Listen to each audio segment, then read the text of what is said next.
the only clip we're putting out.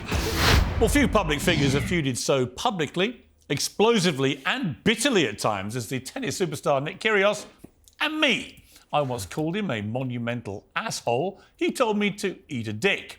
Well, last time we spoke, we were separated by 5,500 miles and a video link, and we kind of made up. But now's the real test, because he's right here in the Uncensored studio, Nick Kyrgios. How are you, Piers? It's good to meet you at last. I will say I never thought in my entire life that I'd be sitting next to you and actually enjoying your company. How do you feel about being in the Uncensored studio? I feel good. It's a great setup, and yeah, it's good to be back in London. I mean, I can't think of anyone probably more suited to a show called Uncensored than you. Yeah, I mean, in my tennis career, and I feel like we've got to know each other a bit better now. But yeah, I say what I think most of the time, yeah. Do you think, as I think you are, having got to know you, do you think you're massively misunderstood, or have you deliberately allowed the mythology to grow? I definitely think I am misunderstood a little bit. I think people on the street and, you know, when they look at me, they think I'm going to always be doing something crazy and is this guy going to lose his marbles at any time? But it's just something, I guess, that I've been branded with, and I think I've kind of run with it a little bit, I guess. But my closest family and friends know that I'm actually quite calm. You're a lot more chilled, actually, Yep. to meet than perhaps the public persona suggests. I mean, is that reality, or can you blow up in your own life? No, it's definitely reality. I'm very calm, and everyone that knows me, I'm very they have to get me out of, the house. Like, let's go do this. I'm very chilled, but people think I'm always going to do something crazy, unpredictable. And I feel like when we chatted the first time, we kind of got each other straight away, and we're actually very similar. Completely. Yeah.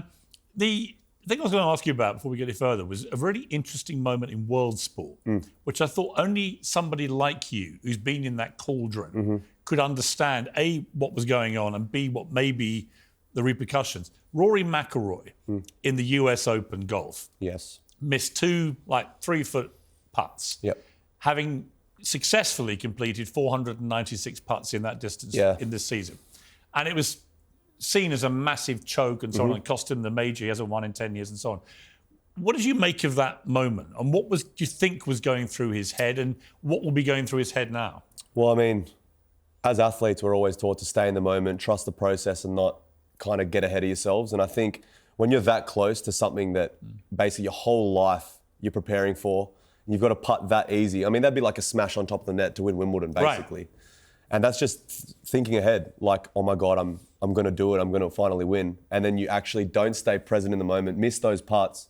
And now I guess this is what makes an athlete. How well can you bounce back? You look at some of our great champions, I'm using an example like Novak, the year that he was deported out of Australia and then he came back and won the Australian Open. So how he's going to come back after something like this is a true test. What's been the toughest test for you like that, where maybe you've not necessarily choked, but or maybe you have choked? I've lost matches from match point up, and it takes a month, even to be how you're 1 point away and you can't, translate that into a win. But for me, my toughest moment's this wrist injury. I was 2 sets away from winning Wimbledon, and I know how much you would have loved that. But actually, I would have done. I think by the time you got to that point, I was rooting for you. Yeah, but this has been the hardest point for me, being so close and then being held back by some injuries, and how I'm going to respond from that is ultimately. Tell me about the injury. Yeah. Did you realise how bad it was at the time? No, at the time I didn't. I was having pain in my knee and my wrist, and I kind of just played through it. I had a couple of people looking at it, and they were like, you probably should, slow down or maybe take some time off. I kept playing through it, and then obviously got to a point where I kind of had to take a step back and get it right. But it's coming along well, and hopefully you'll be seeing me before the end of the year. But it's been a year since you haven't played competitive tennis in a year. Yep. Have you had moments in that period where you thought, actually, I may not make it back? Definitely. I think that's the hardest thing about being an athlete and having an injury like this is is it worth it? The training now is more vigilant than if I was playing on court. It's and you can't miss any day. So it's actually more tiring and it's harder. And it's I'm nearly 30. It's do I want to keep putting my body through this? But definitely, I feel the fire in the belly still. And I'm seeing, it hurts me to see guys like Andy Murray and all these guys getting injured now when they're, they've pushed the boundaries. They've got nothing left in the barrel. And I feel like I've still got a lot left. So when are you going to play again? Hopefully by the end of the year. US Open is still a chance as well. So, I'm taking it day by day. And, I know we've got some ping pong to play too. So I'm feeling up for that. I'm going to challenge you to table tennis. What you may not know is I'm better than you think I am. I mean, yeah, but I don't know how good I think you are. Well, we're going to find out, aren't we? That'll be fun. The trash talking will stop when we get to the table tennis. Yeah, We've got a table upstairs. I'm ready. We're going to play a full game of 21. And we've got a little bit of jeopardy for it, which you're aware of. I'm ready. Where one of us, the loser, will have to wear a very demeaning hoodie. And I don't intend it to be me. I'm ready. I've seen scarier opponents. When you... Oh, really? Mm-hmm. Interesting. We'll see how scared you feel when we get across the net from each other. You're here in Wimbledon. Yep. It's a big part of your life, Wimbledon. It is. Isn't it? It's become something where I know you go up to Wimbledon Village, you're the hero of the pubs. The British public love you, love to hate you. Yep. Some of them just hate you. Yep. But they never ignore you. They love you being part of Wimbledon. You're kind of the modern day McEnroe in that sense. Yep. Do you see a comparison with you and him? Definitely. You know, and as you said, Wimbledon is actually such an important part of my life. Like I was sitting in the Wimbledon Village with my partner and my agent, and I was just saying, like, it's been 13 years of coming here every year, and it's such a big part. Like my whole tennis year, and this is circled on the calendar. It's like Wimbledon is our goal. And just being around, not playing, I just love being here. Like I love going through the village, and as you said, like people in the pub screaming out, "Kyrgios, get a pint." I'm like, maybe not just yet. But it's just Which is your favourite pub in the... Dog and Fox. Like I think I've had so many great memories. Because I trained on the Wimbledon News. Yeah. That was my first proper paper. Yeah. And I used to go up there all the time at Dog and Fox. Yeah, it's just amazing. I love just being here. And even though I'm not playing, commentating and still giving value to the game, I think. And people have been really nice, by the way. Like everyone's coming up saying, "Oh, you're playing?" I'm like, "Not just yet." They're like, "Oh, I can't wait to hear you commentate." So I feel like the public perception's actually a bit different. Now, you over the years have got irritated by sharp commentary. Yes. When commentators have called you out, you've gone after them, you've felt outraged, affronted, insulted. Yes. And now here you are in the commentary box, and you're going to have to do that yourself. Are you going to hold back, or are you going to be full Kyrgios? No, I'm one of the commentators that I don't drill players. You know, I know. Never? No. I won't drill them as hard as I've been drilled. I mean, if they're making a mistake or doing something a bit silly, I might say, "Oh, like I know that I can't really have a leg to stand on if they're, you know, breaking a racket or something." But because it's quite interesting this week. We got the Euro football tournament, obviously, and the England team have been under a lot of stick for not performing very well in the group stage. But the captain, Harry Kane, came out and quoted Gary Lineker and the older guys and said, "Don't forget that you guys also failed to win a tournament and also played badly also got bagged by the media and so on." Did that resonate with you when he said that? Yeah, it does. And I also know how hard it is. Like it's a brutal sport, and Wimbledon is like the absolute top of anything you can achieve. So I know the pressure that all these players are going through. Is that the number one for you? Definitely. Is it for most players, do you think? Is it? Yeah, because people that don't know tennis, they still know Wimbledon. And if you have the Queen watching, you have the royal family watching, and you know, when the royal family was there watching me and I was just swearing, I was like, this is an experience for everyone. Are you a big monarchist? What is that? Would you believe in the monarchy, the royal family? I guess so. There's a debate in Australia, as you know, about whether they should continue to have royal families ahead of state. I'm so under the rock with everything. The only news I listen to is probably you, which I don't like saying. Really? Yeah. Love that. Yeah. So I'm your portal to news. Yeah. It's funny. Why? Because it's entertaining. Really? And you're yourself. Like now that I know you, I think I know you a little bit. Like it's authentic, which I like. Which I think the same about you. Yeah. I think you're true to yourself. I definitely am. I don't mind what people are like if I believe they're true to themselves. You know, even if they're like lively, volatile, whatever, I much prefer that to people who pretend to be something they're not. Of course. Definitely. I agree. Because we're living in a very sort of strange world where a lot of people feel too cowed to say what they think. I agree. Do you feel that? I agree. Yeah, I think they're a bit scared to even just ask a question or question why ththings are happening. But yeah, I mean, these are strange times with social media and everything going on. Like, I strongly like. I mean, I find power in being myself because of the youth. When they come up to me and they're like, "Oh, Kyrgios, like I love the way you do this and I love the way you play," and then I see that I can actually inspire. Like I never saw that the early stages of my career. I was like, why would anyone look up to me? And now I kind of understand that I have a responsibility. Like you can't just go out doing volatile things and just expect there to be no repercussions. Like I have to be better. So you're also at some stage going to have kids. Yes. You would like that? Yes, definitely. And when you do, you're going to be that child's absolute role model. Definitely. Is that in the back of your mind? 100%. You know, I know when they're going to go on YouTube and type in Nick Kyrgios, there are going to be some things there that I'm going to be like, oof, maybe I shouldn't have done that. Top 3 worst things you don't want your kids to read about you on Google. When you look back.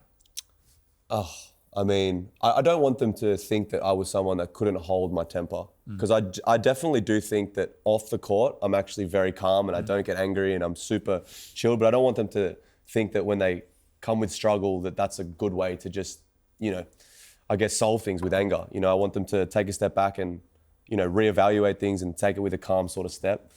I don't even know what's talked about me on Google these days though. I'd hate to type it in, to be honest. Do you ever Google Nick Kyrgios? I used to when I was a bit younger, because I used to take in everything and negative things used to affect me and positive things used to affect me. But now I know that I'm true to myself and I actually am. I feel like I'm a very good person. So I know there's always going to be people out there talking about something. John McEnroe said if I was on social media as much as Nick Kyrgios, I'd be a slammer. He said that this week. I mean, look, I'm a businessman at this point in time as well. So I use social media to do a lot of things. And I don't think John McEnroe knows exactly how social media works. But yeah, he's lucky that he didn't play in this day and age, because I don't know how that would have gone for the big fella. How do you think it would have gone? I don't think it would have gone very well. Like, I know that, I do wish that me and him did party together. I do wish we had a couple. I wish we had a couple. Gerolitis, those guys had a great time. Yeah, but at the same time, I know that he would have probably lashed out a little bit too much at people on social media. Yeah. Yeah. Have you ever played him competitively? No, he's a bit older than I am, but I've hit with him. He was a captain of Team World for many, many years. So yeah, it would have been good. Peak McEnroe v Peak Kyrgios? That's an easy walk for me, I think. Really? Yeah. You'd have beaten him? I think so. Really? I think so. At Wimbledon, centre court? I'm serving pretty big. Like, McEnroe's, it's a different era. You think he couldn't cope with your serving?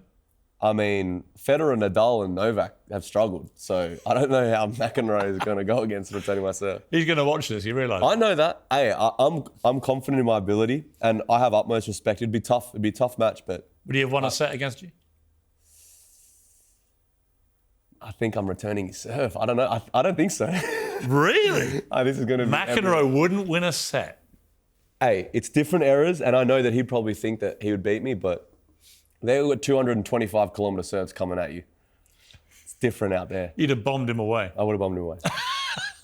I can't wait for this. I got to see him next week at ESPN. It's going to be tense in there. Jeez. Because I love his commentary, actually. I do. But he does call players out when he sees it. You're wary of doing that?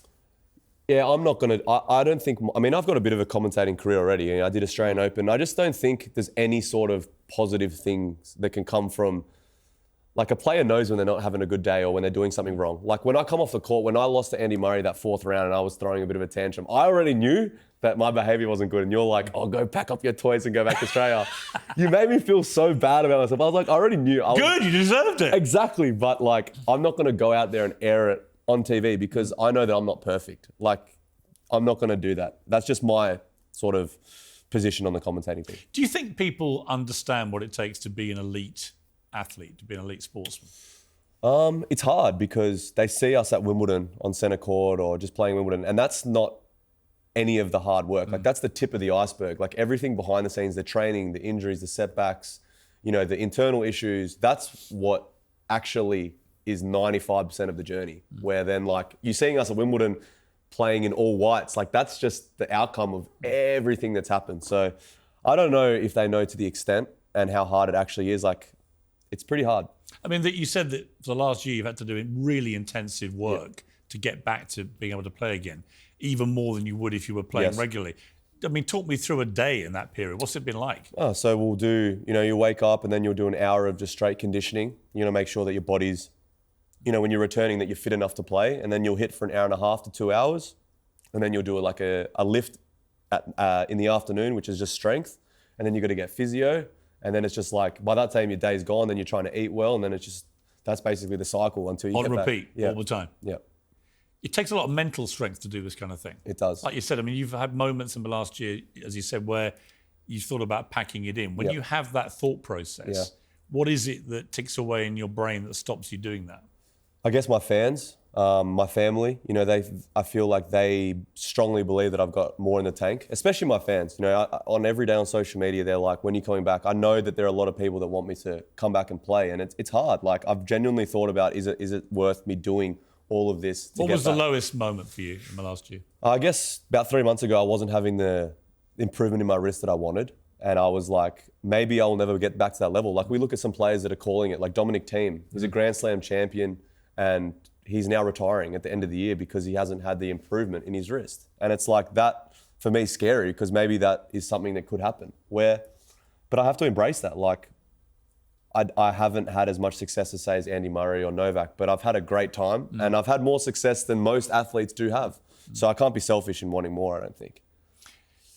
Who talks you round when you're like that? And who do you have that you think that you go to perhaps? Is it family? Is it friends? Is it management? Is it all of them? Not everyone's really supportive, but my partner has been such a support. My girlfriend she sees, the ups and downs of she was there when I had an amazing run and nearly won Wimbledon, and then she's with me now when I'm injured. So she's been there by my side through literally the best year of my career and now not being able to play a professional tennis match for a year. So that's been a real help. She's been a real... Are you going to be rewarding her in the time-honoured fashion? Oh, yeah. She gets rewarded every day, Piers. No, I was talking about a more honourable, gentlemanly thing. Yeah, no, I don't know what you were... I was talking about... With a large rock and a trip to a church. Oh, possibly. Yeah, Really? Look, I'm getting to 30, so... Yeah. I do Has it want... crossed your mind? Definitely. She's here, isn't she? She is here. She is here. So she's watching this very carefully. I know, but if I lose to you in ping pong and table tennis, I don't know if she'll be with me. How long have you been together now? 2.5 years. Yeah. Yeah, it's so gone fast. it's pretty serious for you. Very serious, yeah. Look, I think where I'm at in my life, I think, yeah, she's the one for sure. Really? Yeah. Have you thought about how you're going to propose? No, not yet. I've got bigger fish to fry at the moment. I want to try and get a good more year or two out of my tennis career, and then we'll see. Andy Murray looks like he may or may not make it. We'll know probably by the time this interview airs. But he's come back from so many injuries, and now he's had another one. What do you feel about him as a player and as a man? Amazing athlete. I think one of the best that's ever stepped on court. And reputation-wise, I don't think one person says anything bad about Andy in the locker room. It's like, what you're going to get, an amazing competitor. But at this stage, he's always been extremely supportive of me and my career, and we've had a great friendship. But I just wish that, I think it pains me to see him. And these are not small injuries. They're injuries that can actually affect your life moving forward with your family and how it looks like moving forward. So it's just at this point, this should be, in my opinion, his last Wimbledon. I think he's achieved everything that you could possibly achieve. I think he's fearful of retirement. He said this to the Sunday Times. He said, for most people in most jobs, retirement is seen as a positive thing. Yeah. They retire at a specific age, something you look forward to, time to put your feet up, enjoy the rest of your life. But I don't see it like that. I'm not happy about it. Do you understand that? I understand that. And I guess me being here talking to Piers Morgan, I grew up in Canberra, Australia, and I think I've got so many amazing things happening in my life, not only tennis, but I think he's got a beautiful family. He's got so many other amazing things in his life that he could be enjoying. But it's the cauldron of competition, I think. But I could play dominoes with you right here and I could get a little rush of there's competition everywhere. Well, we're going to play table tennis. That's what I mean. We'll definitely get a rush. So with Andy... I've interviewed a lot of sportsmen, and the one thing that is a common theme, all of them when they retire find it incredibly difficult. Yep. Michael Phelps, Yeah. I interviewed him at the peak of his powers, and yet afterwards had a lot of mental health issues. Yeah. A lot of sportsmen, cricketers who've had to retire with injuries in their early 30s, and they suddenly they're not performing in front of 40,000, 50,000 people. It's a big sea change in your life to not have that adrenaline rush. It is. I spoke to Jay Shetty. He came on my podcast, and he told me that one of the last people that he interviewed before he passed away was Kobe Bryant. And Kobe was one of the most peacefully retired athletes ever. Jay was telling me that I think it's how you look at it. Tennis for me, I don't identify as a tennis player. It's more so it's just one way of my communication. I have a Good Trouble podcast and I've got tennis and I've got so many other things. They're just ways that I communicate to the world. Where I think if you look at it like that, I think Andy needs to maybe try and find how he can still communicate. And I guess for him, he might be afraid to let go because he thinks that that's all he is. But you've got a great family, you're a good human. He could do anything he wants. But that letting go of tennis for him might be hard, but I think he'll be fine. What about Novak Djokovic? Where does he rank for you in the pantheon of players? For me, he's probably the greatest to ever do it. Greatest of all time? Greatest of all time. I think the prettiest to watch is Federer. The best to ever pick up a racket is Novak. You said about Novak a few years ago Yes. that he had a sick obsession with wanting to be liked. Yes. What did you mean by that? I felt when he came on court, he always, and I reckon he's listened to this, and because now when he goes on court, he doesn't care. He goes on court and he's okay at being a villain. Like when people scream out to him, and I watched him, they poke the bear and he turns around and he ends up playing amazing and he can't be beaten. And early in his career, I felt like he always wanted the crowds to be on his side. He always wanted people to embrace him. And now I feel like he's listened to that and now he actually embraces being the villain. Because he's a bit of an anti-hero in the tennis world. I don't think, he's got a lot of people that love him and also don't like him, and he embraces that. Why do people not like him, do you think? I don't know if maybe because he wins a lot. Right. I mean, people tend to that can annoy people who don't win. Exactly. But I mean, I think he's not as perfect to the eye, I guess, as Roger and Rafa. I think he's got a bit of that mean streak in him, which I actually really like. If you all were at your absolute peak, though, you think he would be the one that would prevail? Yes. I think he beats the other two. Really? Yeah. Yeah. Which is pretty staggering given how good they are. Yeah. But I told Andy this, that I think he didn't do as well as he should have against Novak. I think he matched up really well against Novak. And you can ask him that. I always tell Andy that. Who in all of sport, any sport, who do you most admire? I'm obviously big into basketball, but the thing about tennis that's amazing to me, and I think I put Novak up in one of the best athletes to ever do any sort of sport, is because the intangibles in tennis, like you're traveling to a new place every single week. You got a new time zone, new diet, you have no routine. And in any sport, you know where you're going to be, you know when your flights are. With tennis, is like nothing is cemented, so you got to just keep adapting. His ability to win in so many different circumstances is second to none. His mentality, I watched him at Wimbledon a few years ago, and he was losing, and I'd never seen him play before live. And I looked at him working himself up. Yep. And then before I knew it, he'd blown this guy away. Yep. So it was an English player. Just blew him away. Yep. But he was down, like a set down, and it looked like he was struggling. But then suddenly out of nowhere, it just turned up the heat. Yeah, he's got experience. When I played him in the final, I felt like I won the first set. I was like, wow. And I knew that I had to stay in the moment, but I was like, okay, I'm only 2 sets away. And he was just so composed. Man, he's played in over 30 Grand Slam finals. Like I knew that I didn't have the experience, where he was just calm, collected. What's the best and worst thing about Novak? The best thing about Novak, I think, he's actually very down to earth. Like he's a very good guy. Like people, when you have that much success, you could be an absolute knob.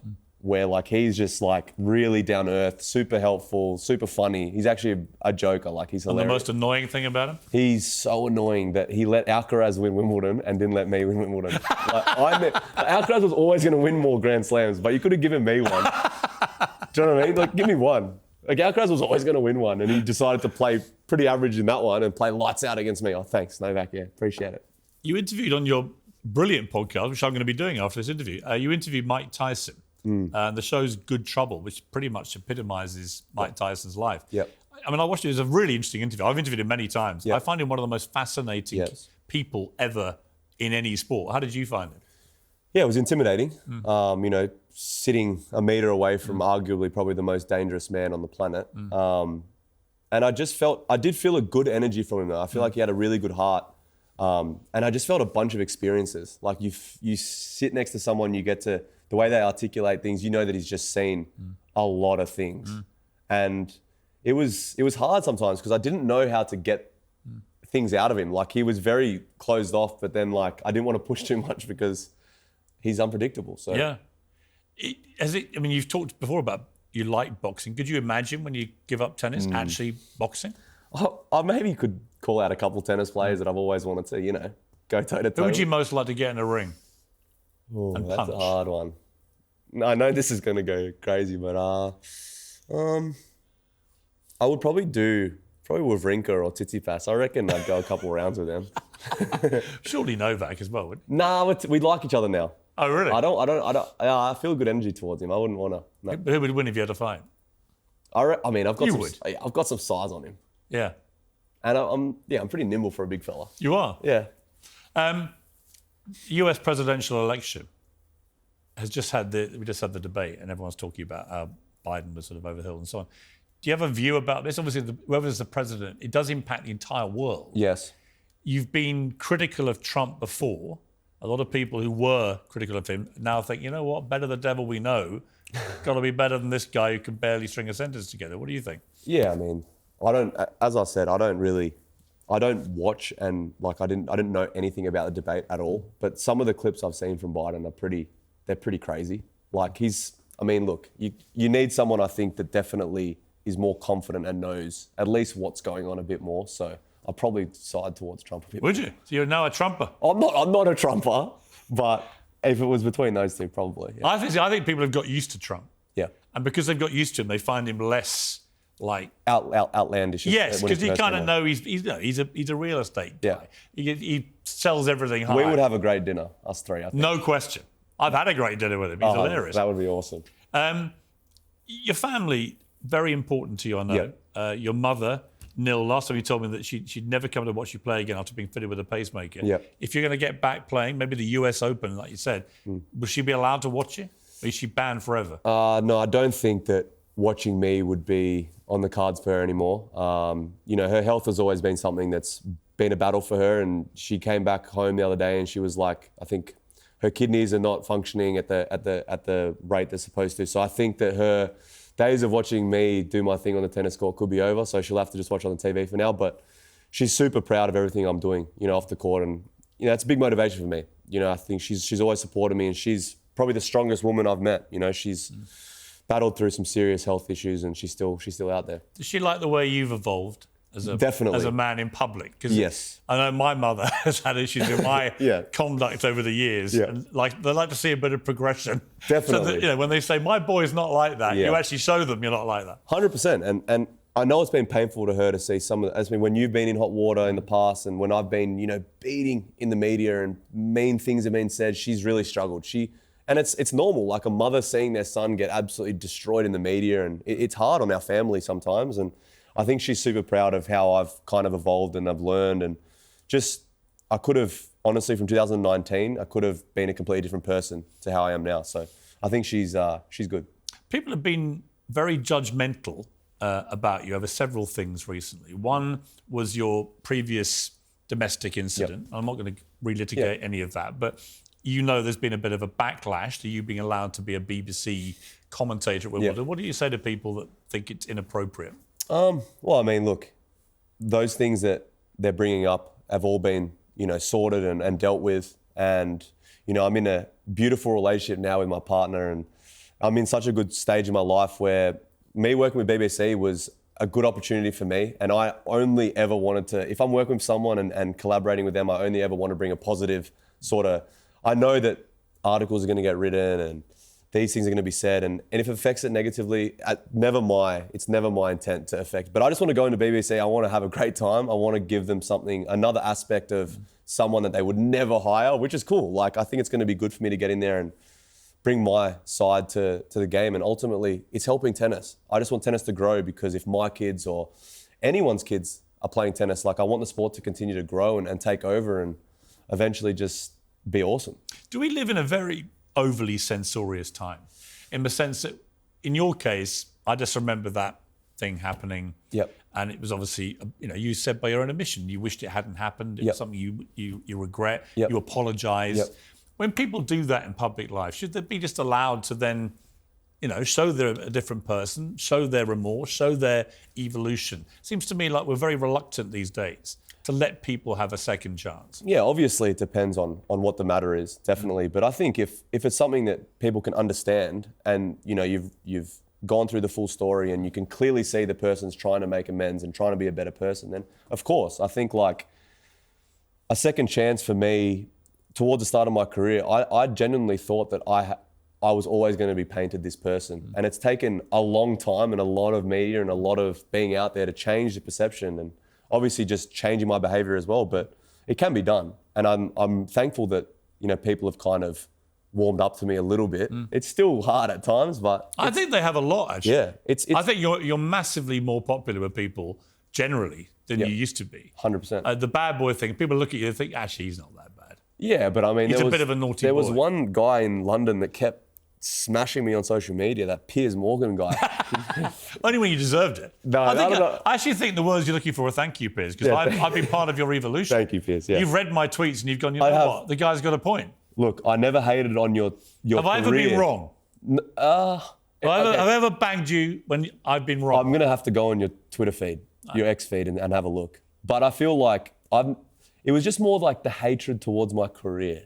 Not just, it was just the behaviour fine, but the career. But you know what? I think you've proven me wrong on that. Thanks. The other thing you got into hot water for, some randomness, but you retweeted Andrew Tate. And it was just a sort of throwaway line that he came out with about real love is always obsessive. What is love if it's not obsession? Right. And taken on its own like that, it's a perfectly interesting sort of motivational thing about the power of love. But it was by Andrew Tate. He's a very controversial figure. I have to say, he's not been convicted of any crime. He's facing very serious charges. But the backlash, again, was extraordinary. You had Women's Aid, a Conservative MP, Caroline Noakes, and the BBC were a disgrace to hire you because you literally just shared that post from Andrew Tate, which I think is ridiculous. Yeah, I mean, look, at the time I had no idea with anything that was going on in his life or anything that he was allegedly doing or anything. I was just on my phone, saw the tweet, and I was like, and it made me think, like, I think the relationship I've had with tennis or things that I do, I think I am obsessed with tennis because I'm still here at 30 playing and I'm still training. And it just made that particular thing for me was just a naive retweet, and everything that's come from it is, for me, I wish, obviously, I wouldn't have done it if I knew that all of these things would have happened. Why should you be dragged through the mincer just for sharing a post like that? Yeah, but... From somebody who's not even faced a trial yet. I know, but I have to be a bit smarter than that because a lot of people, not everything that he does as well is like, it's not good. So I have to be better than that because I have a lot of people that look up to me that I wouldn't. I just have to be better, hands down. Have you found out more about Tate since this incident? Yes. Well, yeah, I got told that, now Kyrgios is linked to him. And I'm like, I've never said hello to the guy in my life. I saw one tweet and I retweeted it and I was just like, yeah. So. And the more you found out, what did you think of him? Well, yeah, I mean, especially if any of this stuff is true, then I obviously wouldn't be doing any of that. Yeah. We're going to go and play table tennis. Easy. How confident are you? Very confident. I mean, you're obviously a young, fit athlete, the prime of your game. It's not about the athleticism. You're twice your age. I'm backing myself here. But if you were to lose, no, I'm not losing. Reputationally. Oh, well, you said what reputation? Pretty much the end of your world, isn't it? It is, but I back myself. This is what I train for. I'm going to tell all my friends that I've beaten you. Well, I think we should go and get it on. Let's do it. All right. I'm about to take on Nick Kyrgios, one of the most elite athletes in the world, by his own admission. You would think, being a top tennis player, he's probably quite good at this, but he may not be aware of just how good I am. To add a bit of jeopardy, the loser has to put on this sweatshirt, which contains a charming description that I once used about you, Mr. Kyrgios. My nickname. So the winner will enjoy the loser wearing this. Let's do it. Good game. For serve? Yeah. All right, here we go. Yeah, good. Yeah, good. Oh, wow! Whoa! Good serve, mate. Nice, good day. All right. Good serve, mate. Here we go. All right, first play one. Let's go. Now we're doing serving. It's 2 serves each, or winner serves, or... No, it's 5 each, isn't it? 5 each. Done. Yeah. Yeah. You have played, hang on, just to check, you have played table tennis before? Yeah, Australian Knowles definitely lose. Of course. Yeah!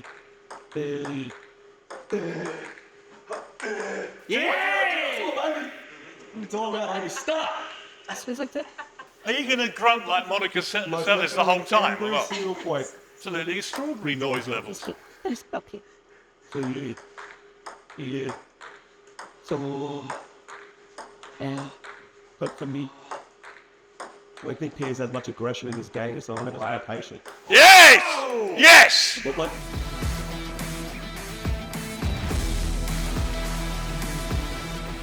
Just jumped too early, didn't you, sir? we'll play 1-2-1. No, that's speaking of the I won that point. The scores. I won that point. It's 2-all. It's 2-all. 2-all. This guy talk.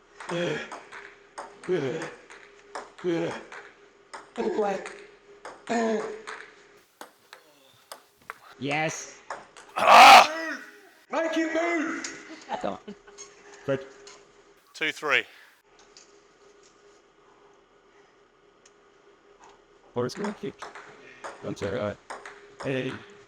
Come on, Kidsy, baby. Come on, baby. Show up. Oh, come on! Now I'm getting this. 2-5. It is even Andy Murray. So, turn up. Yes.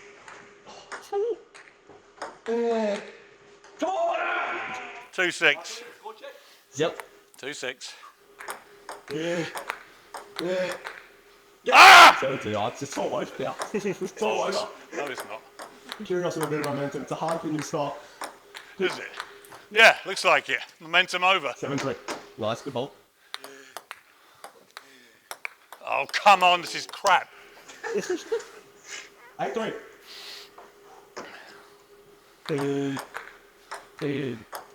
Oh, we can't do it in a slice. We can't do it in a slice. Score? 9-3. Oh, it's all over now. We can't do it in a slice. Honestly, it's all over. I can. I can deal with a slice. Oh, it's the kids. You haven't done your research. You haven't done enough work. Score? He left 13-3. 13-4. I think it's that. 12-3. 12-4. No, you're at 4. So it's your serve. Your server. Go hard ball, one serve to me. Yes.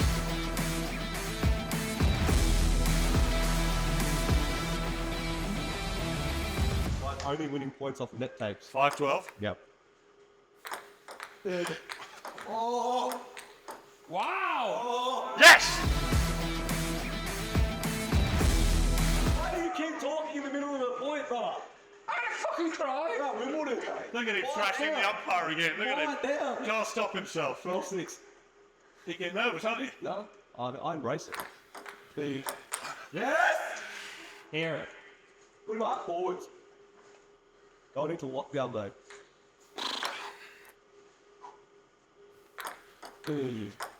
Yeah. Oh, come on, that's crap. Hates it.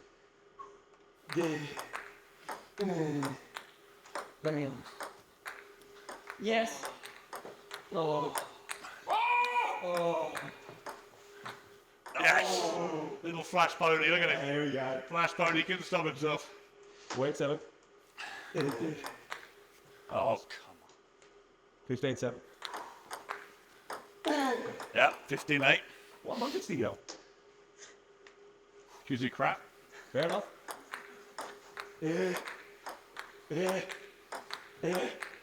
Ah! Good work.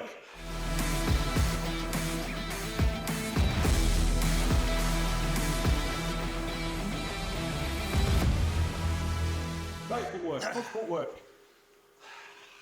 16-8. No. That. Yeah. Oh. Ah! Yeah, you can't do the slice. You can't do it with the slice. 17-8. Geez, we're getting to that point in time, aren't we, where you celebrate?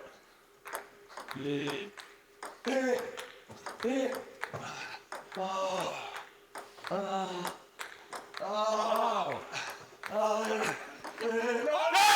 Come on! That's all. Come on! I'm a bit sponsored. That's well played. That's absolute.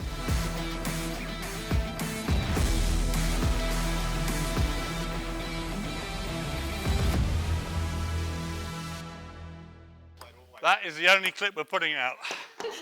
17-9. Yes! Come on! Come on! 17-10. Well played. Good play. Yeah, too aggressive. Now he has to red line. And he knows he can't keep that level line. Physicality can come into play. 8-10. Focus on. Oh, you jammy git! Great bet. How was that? It was jammy. Just get 2. 19-10. You got one more to come. One more set. All right. Let's go. 19-10. No! Minus point. Why not work up for today?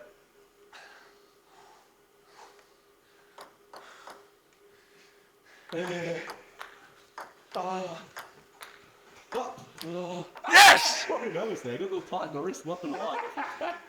I've seen scarier opponents and I still got tight. 2011.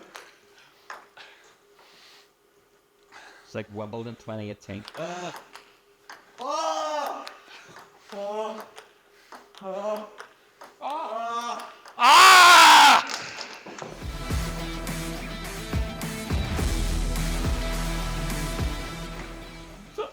Damn it! Oh my god, my hard work's paid off. At least I got to win something when I was in London. Well played. Good play. Hey, you're pretty good. I'm not Thank gonna you. lie. He was a lot better than I thought he was going to be. The loser has to put on this hoodie, which is something I called Mr. Kyrgios back in the day. So I'm now going to have to put this on, and I'm going to have to post this. That's unbelievable. Although I will give you a story on my Instagram saying you did put up a good fight, in respect. Who cares about a good fight? Okay, fair I enough. care about winning. I am a monumental asshole. Good play.